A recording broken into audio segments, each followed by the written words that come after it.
Right now, I'd like to ask Deb Lanigan to introduce our speaker, and I think you're going to be excited about what you're going to see. Deb? Thank you very much. It's my pleasure to introduce Al Taylor, our speaker today. With his wife Lou, he owns the Hahn Taylor honeybees. He sells packages and nukes, and he also does grafting, and he's raising his own honeybee queens. So he teaches beekeeping classes. He's a local bee inspector. You've just voted him on the NABA board, and he's just been a real source of expertise to the board. I'm excited about his talk, and we're going to learn a lot. Thank you very much, Al. Thank you, and I appreciate the opportunity to sit and talk with you for a few moments. Let me say right off the bat that I understand that there are probably some folks on this chat that have a lot more experience than I do. So a lot of what we're looking at and we'll look at today is what I have experienced. And I'm sure, the one thing they say about beekeepers, the one thing they can agree on is that they can't agree on anything. So if you have any concerns, please feel free to disagree. First of all, let's look at some basic bee facts before we get into this presentation. All honeybees gather nectar and pollen. They do that to feed the colony. All honeybees harvest propolis. Propolis is a resin product that they gather from trees. It's used for various purposes.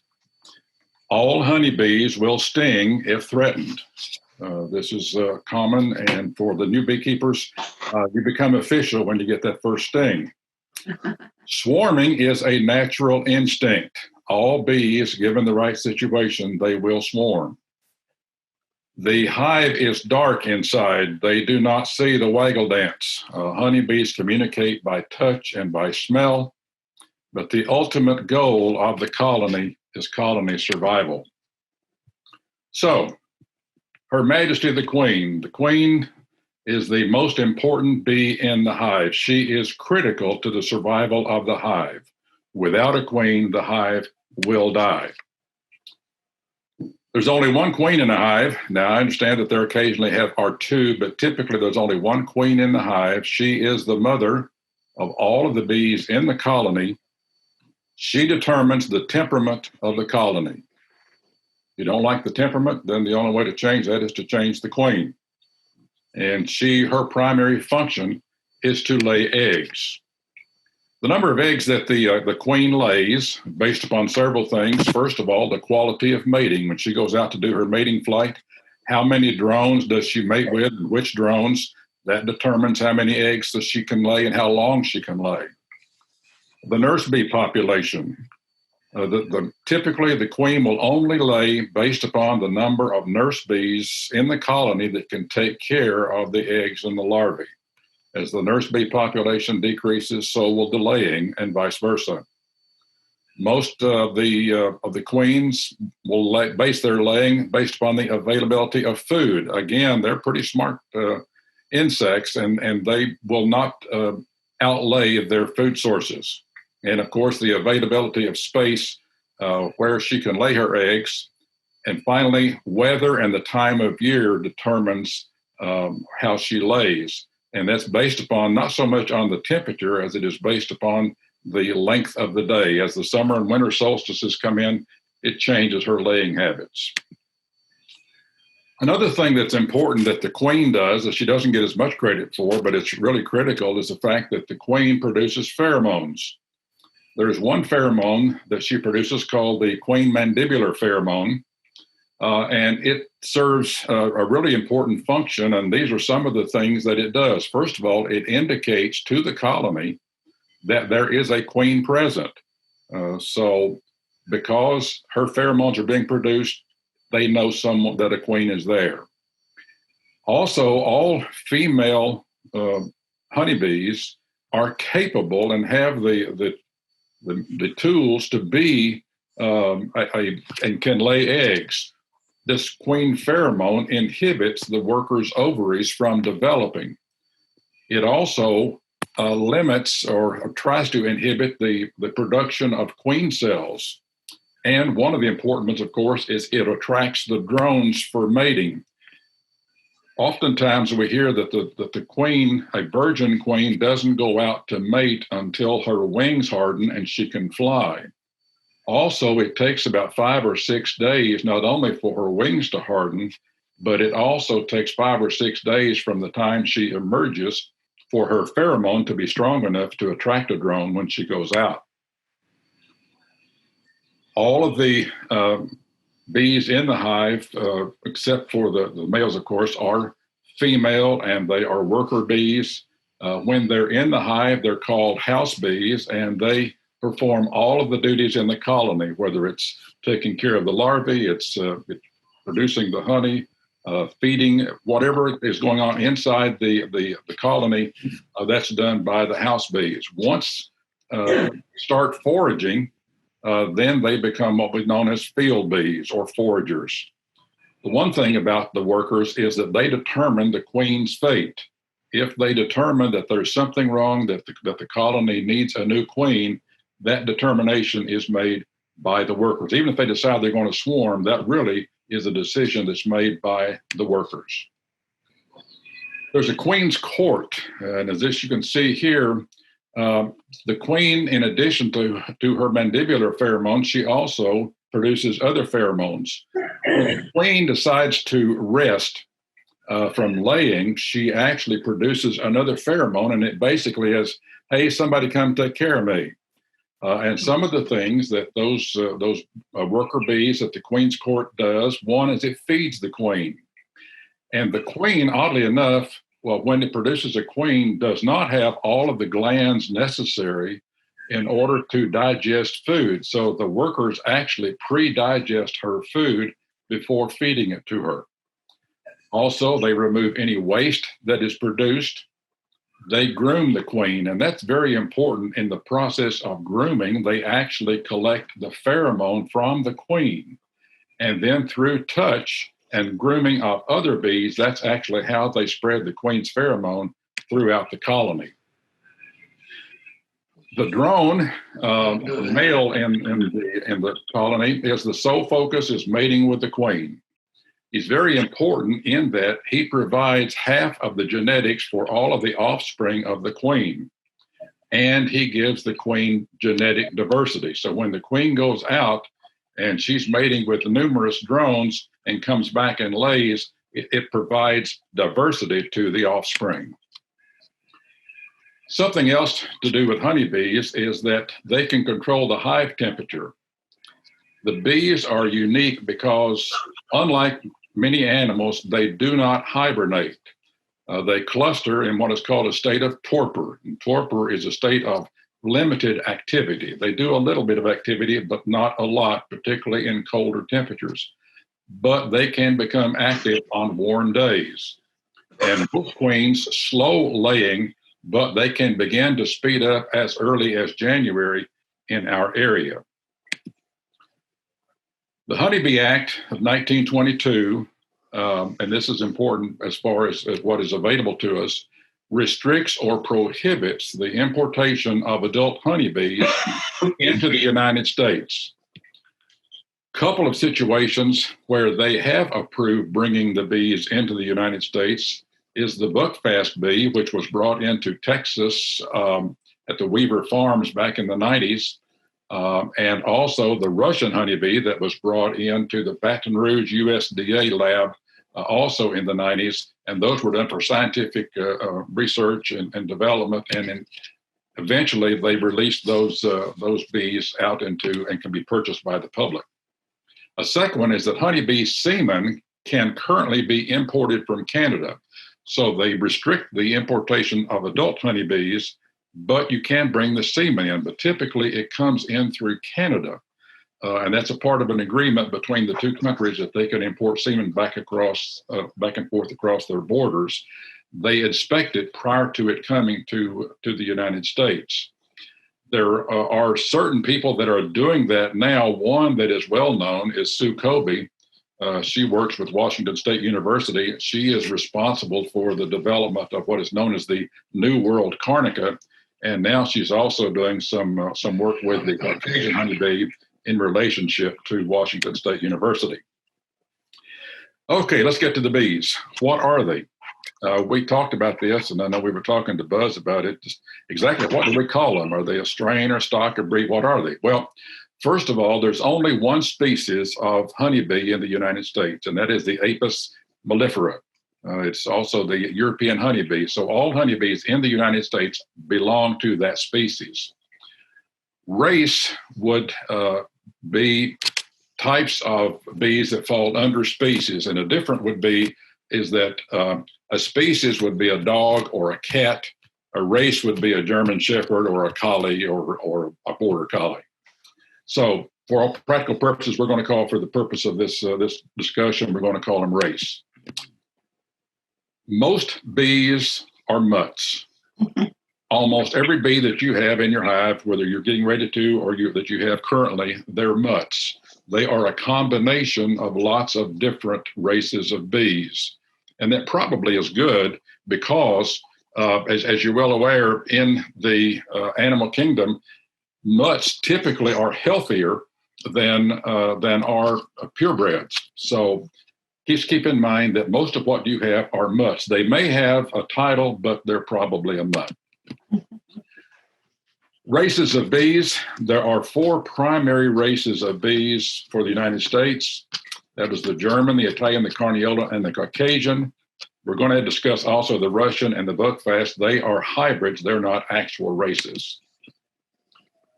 The German black bee, the Apis mellifera, was the first honeybee in the United States. The first recording they have of it being brought to this country was in 1622. It came to the colonies. There was some thought that it may have actually come over on the Mayflower, but there's no record of that. It basically is your grandfather's honeybee. It was a honeybee in the United States for a long time. When you look at a honeybee, there's a couple of ways of determining its temperament. One is when you pull a frame out, how does the bee act on the frame? And 2, if you're getting into the hive, how much do they defend the hive? The German black bee was very nervous. When you pull a frame out, it scatters all over the hive. It's running and it's very nervous on the frame. And it is very defensive. It will defend the hive. Because it came over from a colder area, it is a good overwinter bee, but it has a slow spring buildup. It has a proboscis, and the proboscis on the German honeybee was short. The proboscis, it would be the equivalent, it's the closest thing to the bee's tongue, but it's more like an elephant's trunk than it is a tongue because it actually is a sucking device and it actually sucks the nectar. They also have mandibular or mandibles, and the mandibles are used for crushing up pollen. Because the German bee was nervous, it was very defensive and a low honey producer, it fell out of favor when another bee was introduced, and now the German honeybee is no longer available for purchase in the United States. There are a few maybe feral bees around, but you can no longer purchase them. The Italian honeybee is the one that replaced the German bee in popularity, and still to this day is probably the most popular bee. It's the Apis mellifera ligustica. And yes, I spent a lot of time figuring out how to pronounce these. When you take the frame out on an Italian honeybee, the bees are very calm. Sometimes they totally ignore you. And working with that bee, it is a gentle bee. So that's one of the advantages it had over the German bee. It also overwinters well. And one of the differences between the Italian and most of the other bees is that the Italian overwinters with a large colony. It needs a lot of food stores, but it also, because it has a large colony and will get active on warm days, it eats a lot of food. And so it's very important. Someone's mic is on, by the way. It's very important that you monitor the food stores of an Italian bee, because it is conceivable and possible that they can starve. So the one thing that you really have to be careful of with the Italian honeybee is to be sure and monitor their food stores throughout the winter. The queen lays early. As soon as there's a warm day, and that queen will start laying. And the problem with that is that as she starts laying, it means they start consuming their food stores. Also, the Italian bee builds up rapidly in the spring. It builds very large. And again, another reason why they begin to consume all of their food stores. It's an average swarmer. It's not excessive. It's typical of if it runs out of room, it will swarm, but not excessively. The Italian honeybee is a good honey producer. It has a longer proboscis than the German did. And one thing against the Italian bee is it has a tendency to rob. Some people say that the Italian bee is a little lazy, and if there happens to be a nice weak hive next door that's got some extra honey, they'll say, why fly to the flower? Let's just go next door and get the honey that's already made. So you have to watch during certain periods of the year for the Italian bee to rob. It probably is the most popular honeybee at this moment. Most nukes and packages you get will be of some variation of Italians, and it is very good for the new beekeeper. The Carniolan bee, also called Carnies, probably one of my favorites, comes from the Carniola region of Slovenia. Slovenia, 2/5 of Slovenia is in the Alps. And so because of that, it comes from a cooler environment. The Carniolan, again, is calm on the frame, and it is a very gentle bee. It is good over winter, and it clusters with a smaller colony. And so as a result, it does not need the food stores that the Italian bee does. When the weather begins to change, the Carniolan is slow at first until it begins to have food stores available, and then it builds up very rapidly. I'm sure that most of you have heard that the average queen can lay 1,500 to 2,000 eggs. Once the Carniolan begins to lay, the queen can lay several thousand eggs a day, much more so than the other bees. And so she has a very rapid spring buildup, and as a result, can have a tendency to swarm if she runs out of space. The one thing you have to watch on the Carniolan bee in the spring is making sure that the queen has space to lay. You cannot ignore a Carniolan bee for 30 days. They will swarm. So you need to go in and check them at least every 7 to 10 days to make sure that she has room to lay. She is a very good honey producer, provided you take care of the swarming. Obviously, when she swarms, then it cuts back on your honey production. She has a longer proboscis than either the Italian or the German bees.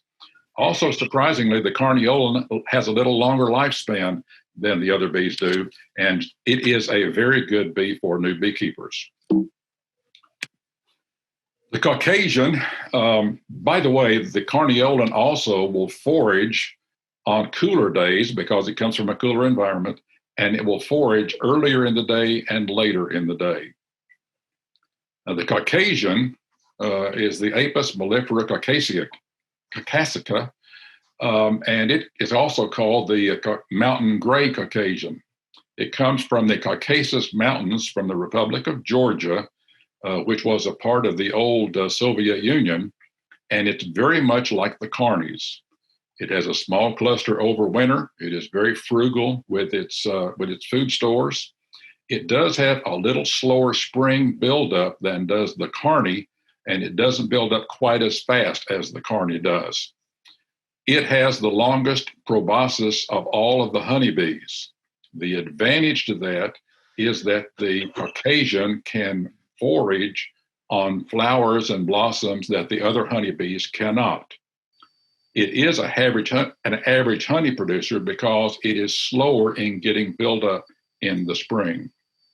The one thing about the Caucasian is that it loves propolis. And it is a soft and sticky propolis that it produces. Propolis, actually, the studies have shown propolis is actually a part of the honeybee's immune system. And so as a result, the Caucasians have some resistance against certain brood and pest diseases. One of the things about the propolis, it's antibacterial, it's antifungal, and so it is very good for the bees. It is something that needs to be in the hive. I know we often say that it's a mess, it gets in the way, but it actually is good for the bees.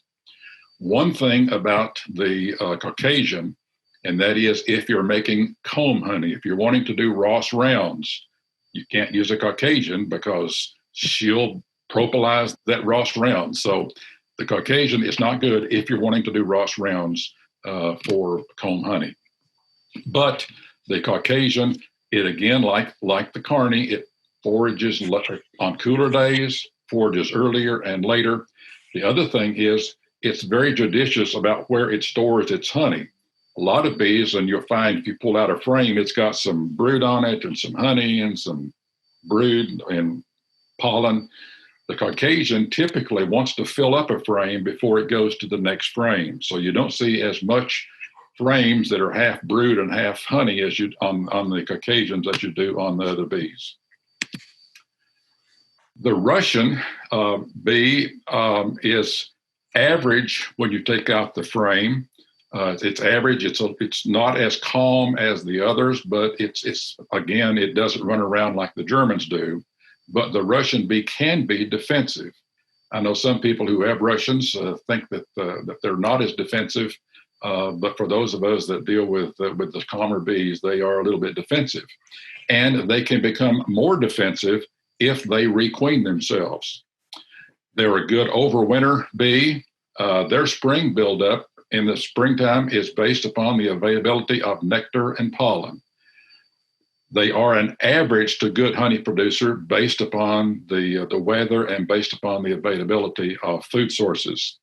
It does not have much of a propensity in order to swarm. One of the unique things about the Russian bee is that they almost always have queen cells on the frames. It's just typical, you pull out a frame and you'll probably see a queen cell or two on that frame.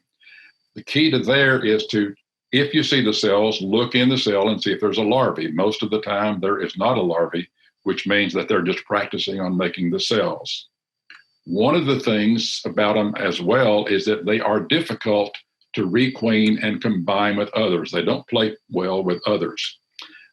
Some people say it's because their pheromone is different enough that other bees may assume that this is an invader and will go after the queen. So there is it's difficult. It can be done, but you have to go through a certain process in order to be able to put a Russian queen in a non-Russian hive.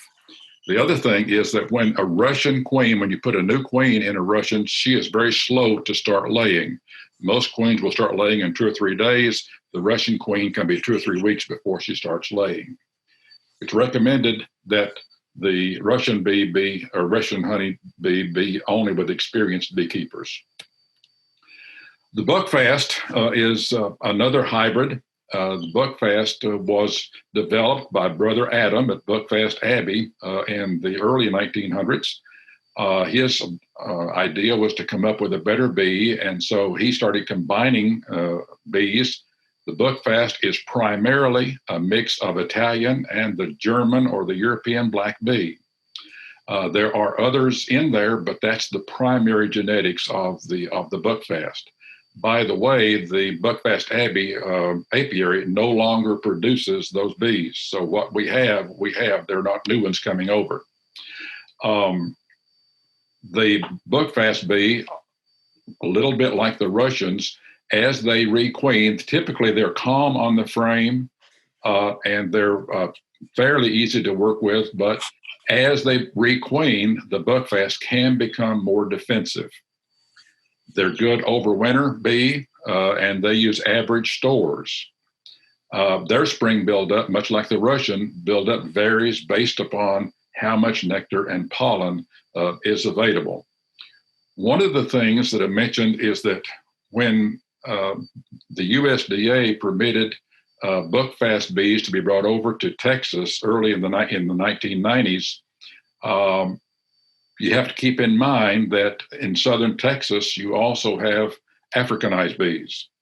And so when you go to get buckfast bees, it's important to know, are you getting the Texas buckfast or are you getting the Canadian buckfast? That does not mean that the Texas buckfast bees are bad. It does not mean they will be over defensive. You just need to be aware that possibility exists. It is an average to a good honey producer. Because of its Italian genetics, it does have a little bit of a propensity to do some robbing. It is a slow swarming, and we again recommend that it be with more. It's not for a brand new beekeeper. It's more for an experienced beekeeper.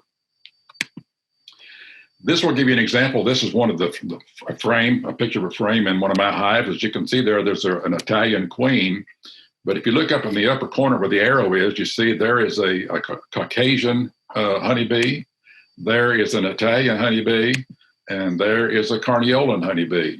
Again, this queen mated with several different drones, and so in any individual colony, you can see different races of bees. There are a couple of different types of queens. One would be a breeder queen, the other one being a production queen. Most of what you see are production queens. If you get a package or you get a nuke, you buy a queen, and normally it's a production queen. The purpose is to lay eggs and to produce honey.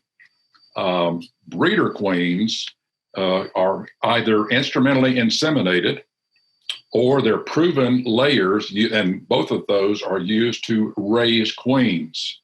It's important on the instrumentally inseminated queen or the artificially inseminated. Purists don't like the word artificially inseminated, but the introduction process to an II queen in a colony. Keep in mind that queen does not know that she's been mated, and so you have to be really careful. First of all, her pheromone may not be strong. Secondly, since she doesn't know she's been mated, she may go out and try to mate. An II queen could be anywhere from $300 to $1,800. You don't want an $1,800 queen going out on her own. So you have to be real careful when you introduce that queen. Ideally, most people work with F1 daughters. That's the first generation, and they breed from F1 daughters. You also can get virgin queens and queen cells if you're looking for production queens. The risk with those is they may not come back mated. So I need a queen. Queen's gone. I got into the hive and can't find any idea that there's a hive, any clue that there's a queen in the colony. What do? I've got to get a queen. Or I want to do a split. My queen or my colony swarmed and they didn't make another queen. Or I just want to change the genetics of my hive. So I need a queen. So when can you get a queen and where can you get a queen? Well, most of this depends upon the availability of drones. If you want a queen early in the season, let's say you want it in March, it's difficult to get them. You're going to have to get them from the deep south, Florida, southern Georgia, Texas, southern California. Then there's a couple of reasons why it's limited. And the first of all is that a lot of the producers are using the queens they're making for packages and nukes, and they're using it for their own purposes. So, and the second thing is, as you come north, there just isn't the availability of drones. So that's why if you want one early, you're going to have to go to the warm climates. If you want a local queen, it's almost going to have to be May, mid to late May. Now, there are exceptions to every one of these things, but typically to get a local Tennessee queen, you're going to need to find them in mid-May, late May. And again, it's because the availability of drones. You normally can get queens most of the year from Hawaii because of the beautiful weather. Also know that most queen producers have finished for the year by mid to late September. It's very difficult right now for you to be able to find a queen. There are some around, but there are not very many. Bees can raise their own queens. Emergencies, procedures, and swarms. Emergency cell means the queen's gone. She got killed. Something is wrong, and the hive and the colony says, we need a queen and we need her right now. A couple of things. First of all, they're going to make many cells. So you see the many cells on your frames. And they do not make good queens because they're going to grab whatever larvae is there, and they may not grab the youngest larvae, which makes the best queens. Supersedure cells, typically, again, there's exceptions, but typically there's two, maybe three or less on a frame. They make good queens because the colony has determined there's something wrong with this queen. She's beginning to fail. She's injured. Something is wrong. We need to replace her. And so they go in and they select really good larvae from which to make the queen cells. So to make the queens. So those are good queens. Swarm cells make the best queens because they're preparing to leave, and with swarms, they want to make sure that the hive is fit for survival before they leave. Typically, swarm cells are on the bottom of the frame or along the edge of the frame. As you can see here in this picture on the bottom, there's several swarm cells there. Normally, this is also if you have two brood boxes, typically the swarm cells will be on the bottom of the frames in the upper box. So a lot of people, if they're looking for swarm cells and they have two brood boxes, they just raise up the top box to see if they see any swarm cells along the bottom. And the swarm cells make the best queens. All of these, the Italian, the Carniolan, the Caucasian, all of them are very suitable for the Tennessee climate. They can survive the winters and they can survive the heat in the summer. Talk a little bit about the difference between large cell and small cell bees. The diagram there on the left is, you can see the comparison between a large and a small cell. Once they discovered that you could change the size of the bee by changing the size of the foundation, they said, well, what if we make bigger foundation? Maybe we make a bigger bee, we get more honey. And so Dadant started making foundation with larger cells. What they discovered, however, was they made larger bees, but the larger bees did not fly as far to forage. They also consumed more honey, and so in the result, they didn't have any improvement in the production of the honey. You can see the comparisons there between large and small cell. Small cell is what we call natural cell. That's what the bees will produce honey, cells in nature. They produce small cells. The large cell, what you call normal cell, if you just buy foundation, you're going to get normal cell unless you ask for small cell. And you can see the difference in the number of bees on a small cell frame versus a large cell frame. Also along the bottom there, I put a couple in. You can see if you buy right cell plastic or acorn plastic, that's going to be large cell or the normal cell. I'm not aware at this point in time, someone else may know, I'm not aware of any small cell plastic foundation that's available. And just by comparison, you can see the size of a drone cell. This picture will show you on the left, large cell foundation versus small cell foundation. And the one on the right shows you large cell foundation versus, that was actually drawn comb on a starter strip comb. That's what the bees drew when they could draw whatever they wanted to. Small cell is closer to the natural cell size. You get up to 17% more bees on the frame. Small cell bees actually emerge 24 to 48 hours sooner than the natural bees. You've always been told that it takes 21 days for a worker to emerge. The typical small cell will emerge in 19 to 20 days. So there just is a difference in the length of time that it takes them to develop. Also, small cell bees live a little longer, and small cell bees are a favorite among organic beekeepers. Okay, so you need some bees. What do you do? Should I get a nuke? Should I get a package? Well, as I said earlier, keep in mind that most all of the bees that you're going to get in a nuke or a package is going to be mixed genetics, and typically the queens will be open mated, means that they're not a specific race. For new beekeepers, a package of bees comes in a box like the one shown here, small wood box. 3 pounds is normal to develop a new hive. You can find 2 pounds and 4 pounds, but the typical is 3 pounds of bees. Includes 10,000 bees, mated queen, can of syrup to feed the bees, and the queen is in a separate small cage because the queen is not known to this group of bees. Now, it will become more known as they are transported, but they have to keep her in a separate cage while she's being transported. The advantages to a package pro is it is less expensive. It's cheaper to buy a package than a nuke. You can get them earlier. So you can get packages in late March, but just say they can get them earlier. Pro also, a package can be shipped. So if you're in another area and producers can ship packages to you through mail. UPS take them, FedEx won't take them, but you can ship them to UPS. And it also provides a natural brood break. The con is that sometimes there's a difficulty in getting the package to accept the queen. There's a possibility at times, too, that you actually find a separate queen or a second queen in the package.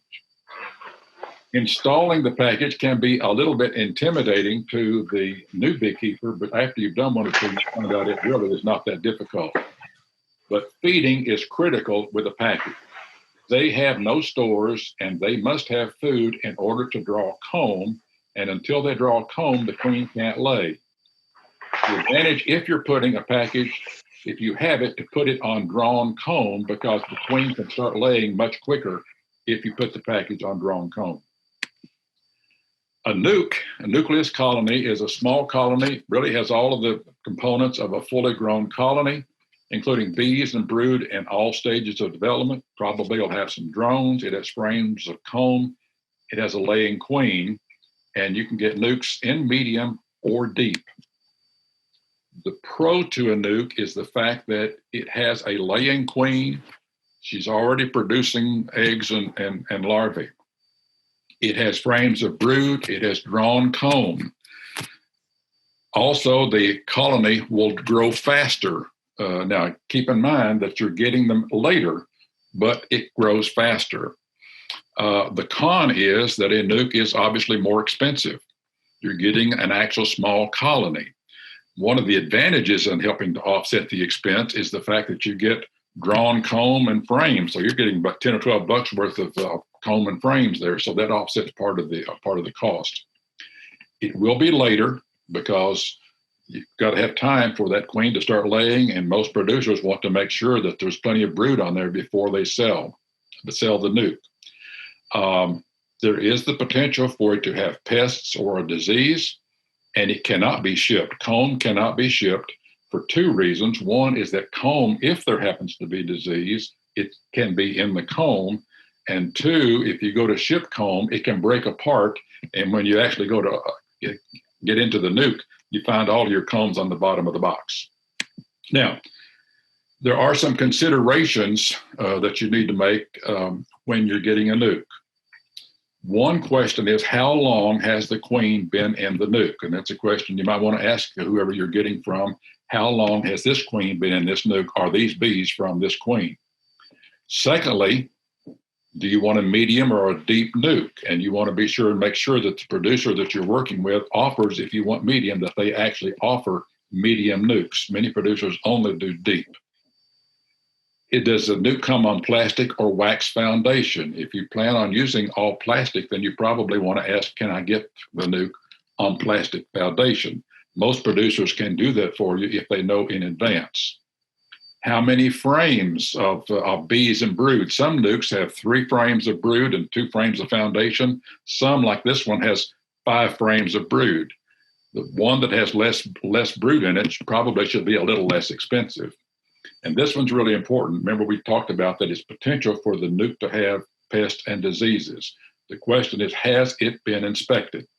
In the state of Tennessee, state law requires that all nukes brought into the state or all nukes sold in the state must be inspected.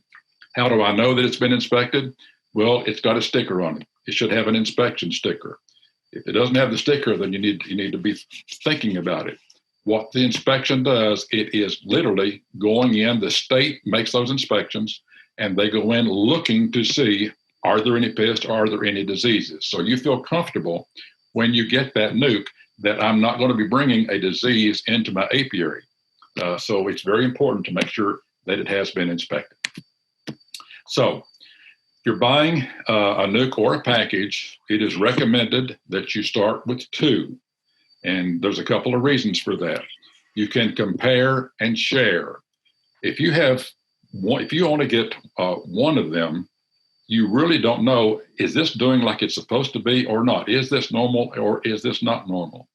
If you have 2, and it's how many people have told me, I am so glad I got 2 because one's doing great and one's doing not quite so good. It allows you to see the difference. The other thing is if I have a strong hive and a hive not doing as well, I can share resources. I can take a frame of brood out of the strong hive and build up the weak hive. So it's really recommended that you buy 2 of whatever you do from whoever the producer is, so you can compare and you can share. The other thing is that there is a specific number of bees available. And so in order for you, if you plan on having bees for the springtime, you need to be going ahead and ordering soon. Now, it doesn't have to be today or tomorrow, but you need to have ordered no later than Christmas. Because most of the producers are planning their beginning in Christmas to determine how many nukes and packages am I going to need to have ready when the season comes. So I guess we're cleared to land. The main thing I can say here is that there really is no best bee, but there may be a bee that's best for you. Are you willing to go put up with a more defensive bee? Do you need to make Ross rounds? What area do you live in? How much forage do I have? So it really depends. What is your goal for the bees that you need? So every bee is good for someone, and someone is good for every bee. The main thing is that beekeeping is a wonderful experience. It's a wonderful learning adventure, and we wish everybody the best in their beekeeping experience. There's my contact information. If anybody has any contact or wants to ask a question, feel free to give me a call. And with that, I guess I would say that I'm through. Al, we've got some questions on chat. If anyone wants to ask questions, they should put them on chat. Can you pull up the chat? I can. Let me get my spectacles here so I can read it.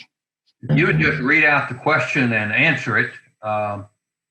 Then if people can put their questions on chat as we go. Yeah, someone here just made a comment that there are 2 beekeepers in Texas.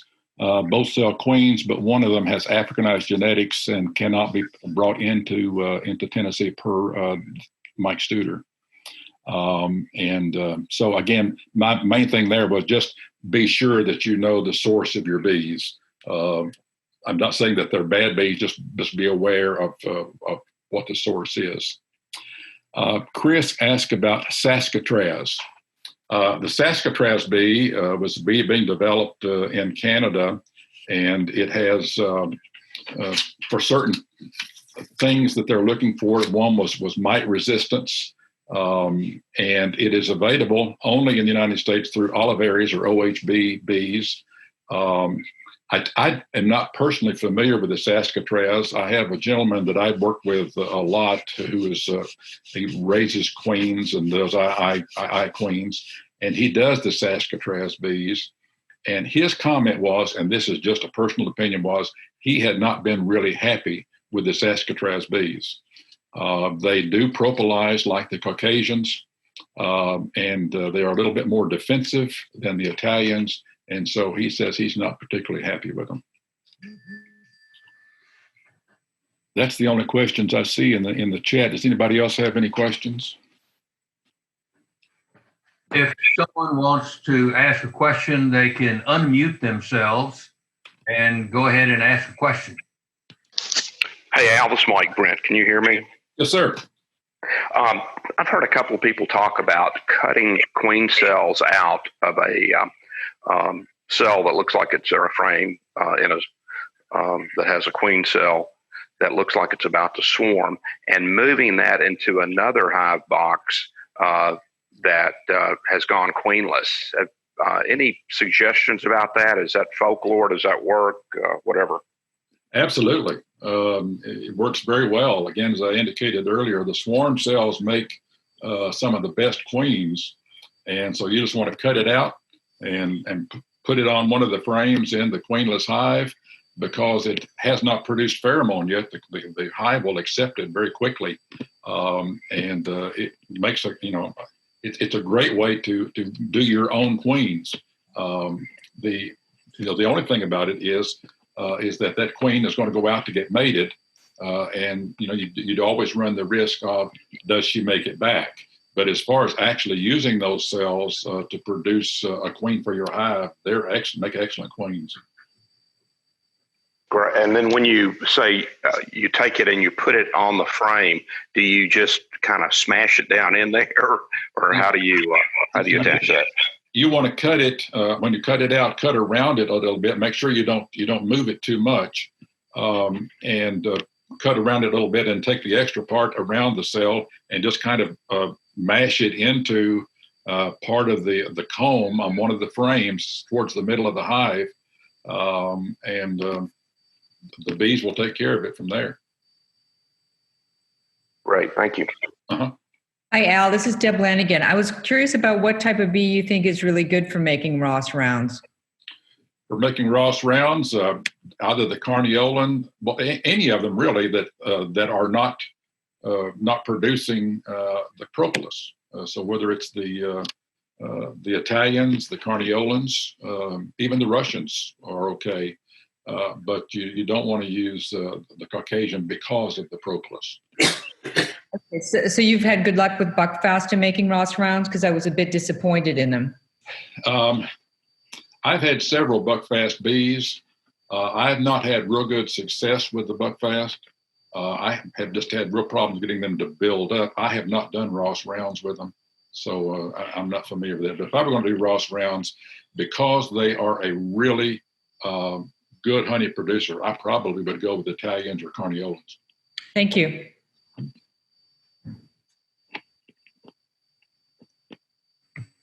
Al, are there any more questions in chat? I don't see any. No, sir. Okay. Hey, Al. Yes. Hey, Al, this is Larry Wilson. Hi, Larry. What kind of queens do you have? What race are they, and how many of them each? I have carniolan, Caucasian, Italian, and I also have a queen that I didn't talk about, which was the Purdue Mite Chewers, and that's kind of a new project that I'm dealing with. But I have a mixture, and that's like when you saw that one frame that showed you the different bees on that frame. That's because of the different ones that I have in the yard. But Italian, Caucasian, carniolan, and the Purdue Mite Chewers. Did that answer your question? Yes. Hey, Al. And on all of those, I have breeders for them. So. Al. Yes, sir. What's your experience of which of these species is best for varroa and warding off varroa? Is one, in your opinion, better than another? Not really. Probably of the ones that I'm talking about is the Purdue Mite Chewers. All varieties of bees have mites. One of the things that can help with mites is the small cell bee, going to the small cell foundation. The Russian bees are a little more resistant to mites. However, as you get subsequent generations, they begin as new drones come in. You're bringing in new genetics, and you're diluting the Russian genetics.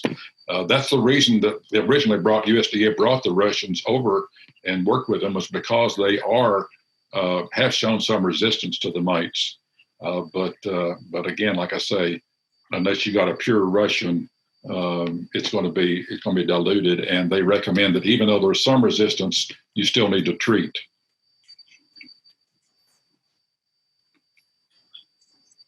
All right. If there are no other questions, Al, thank you. I learned a lot. And there are two other questions. Oh, okay. Okay. In the chat. One is the overwinter nukes. Does anyone? And the second question is, please talk about treatment-free care. Overwintered nukes. I'm not familiar with anybody selling overwinter nukes in this area. There may be some people. I don't at this point in time sell them. I'm just not familiar with them. However, an overwintered nuke, if you can get one, it's showing that that nuke has done well. You're getting a year-old queen, but that means this queen is producing bees that show good survivability. You will pay a little more for an overwintered nuke. I'm just not familiar enough to know who in this area is selling them. I would not want to bring them in from another area. The second question was treatment-free. That's a real controversy. I do have, again, like I say, I have these Purdue mite chewer bees, and I got them through a grant through the Purdue University and the Kentucky Queen Bee Breeders Association.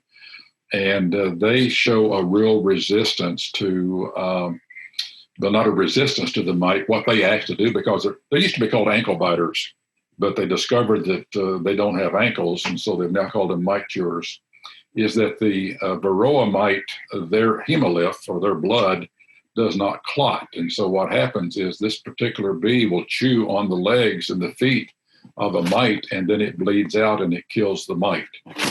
So that's something that they're trying to work on to see if they can improve on that. The other one is called the VSH, and you can get VSH Italians, VSH Marniolans, and they have a little bit of a trait in that they can smell or sense if there is a larvae in a cell that has a mite on it, and they will actually go in and clean that out. Neither of them are be all end all that will get rid of the mites, but both of those are helpful in getting rid of the mites. There are some people that go treatment free, but eventually everybody has mites. All right. Al, thank you.